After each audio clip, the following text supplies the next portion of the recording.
జగంపేట ప్రభుత్వ వసతి గృహంలో మహా న్యూస్ విలేకరి జన్మదిన వేడుకలు ఆడంబరాలకు దూరంగా విద్యార్థుల మధ్య కొత్త సతీష్ పుట్టినరోజు వేడుక సామాజిక బాధ్యతను చాటుకుంటూ ఆడంబరాలకు పోకుండా ఆపన్నుల మధ్య తన సంతోషాన్ని పంచుకోవడమే నిజమైన వేడుక అని మహా న్యూస్ జగంపేట విలేకరి కొత్త సతీష్ నిరూపించారు.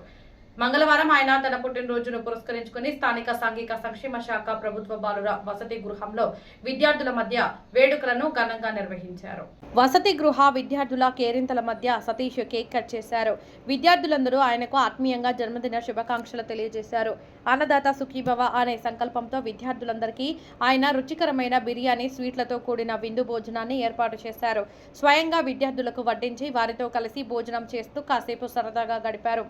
వసతి గృహ కార్యక్రమం అనంతరం జగ్గంపేట ప్రెస్ క్లబ్ వద్ద తోటి విలేకరులకు సతీష్ విందు ట్రీట్ ఏర్పాటు చేశారు. ఈ సందర్భంగా పాత్రికేయ మిత్రులు ఆయనను ఘనంగా సత్కరించి శుభాకాంక్షలు తెలియజేశారు. వృత్తిరీత్యా ఎంతో బిజీగా ఉన్నప్పటికీ సామాజిక బాధ్యతను మరవకుండా విద్యార్థుల మధ్య పుట్టినరోజు జరుపుకోవడం అభినందనీయం. ఇలాంటి సేవా కార్యక్రమాలు మరెందరికో స్ఫూర్తినిస్తాయి. స్థానిక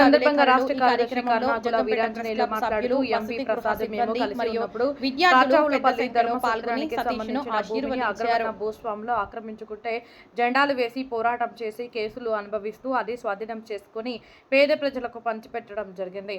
తర్వాత ఎంవి ప్రసాద్కి మాకు విభేదాలు రావడం వల్ల విడిపోవడం జరిగింది. అప్పటి నుండి ఆ భూమిని ఎంవి ప్రసాద్ చేతిలోనే ఉంది. ఆయన చనిపోయిన తర్వాత ఆ వర్గానికి చెందిన పందిరి ఆనంద్ అనే వ్యక్తి మరియు వారి వర్గం శిస్తులు కట్టించుకుంటూ కొనసాగుతున్నారు.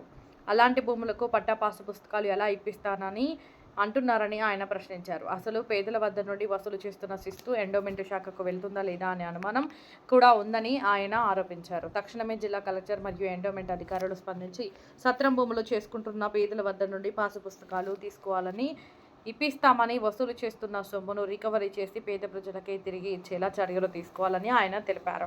ఈ విషయంలో పేదలు ఎటువంటి మాయమాటలు నమ్మి వారికి సొమ్ములు ఇవ్వవద్దని ఆయన పిలుపునిచ్చారు. ఈ సమావేశంలో పీడీఎస్యు విజృంభణ రాష్ట్ర కార్యదర్శి కె సతీష్, జిల్లా నాయకులు కె రామలింగేశ్వరరావు పాల్గొన్నారు.